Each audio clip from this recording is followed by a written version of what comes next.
Dito sa mundong puno ng mga taong mapanghusga, mapangmata, mapanuri. Bawat galaw, bawat kilos, nahuhusgahan tayo. Kahit na mga taong di natin kilala. Saan pa nagsisimulang panghusga? Di ba sa atin? Aminin man natin o hindi, alam natin na sa sarili nating lahat, may isa tayong hinusgahan. Mapalalaki, babae, bakla o tomboy. Sabi nga nila, mas lalaki pa sa lalaki ang mga bakla. Mas pogi pa sa lalaki ang mga tomboy. Di ko sinasabi to bilang isang lalaki o nakapangdamit babae. Sinasabi ko to bilang tao. Kasi naniniwala ko na lahat tayo ay pantay-pantay. Deserve nila ng respeto, mahalin. Deserve ko rin mahalin at marespeto. Deserve natin lahat. Simple lang, kasi tao tayo.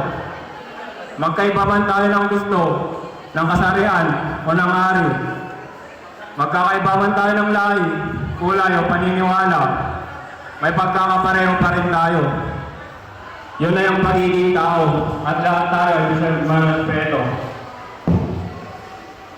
Bilang isa sa mga sikosasan at bilang isa sa estudyante nito, Yari Gaudencio Andaya, lalong-lalo na isang solid charinatics.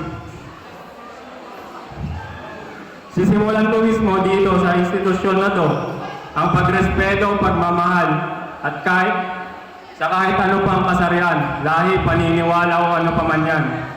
Dahil mga sikusasans, tayo mga Ilocano, Pilipino, dapat nating respetuhin ang kapwa nating tao. Dahil ang pagrespeto sa ating kapwa, kapalalaki man, babae man, bakla, tumboy, sa mata ng Diyos ay pare-pareho tayo at walang nakakangat. If we want changes, then we should make changes. If we want gender equality, then we should treat each other equally.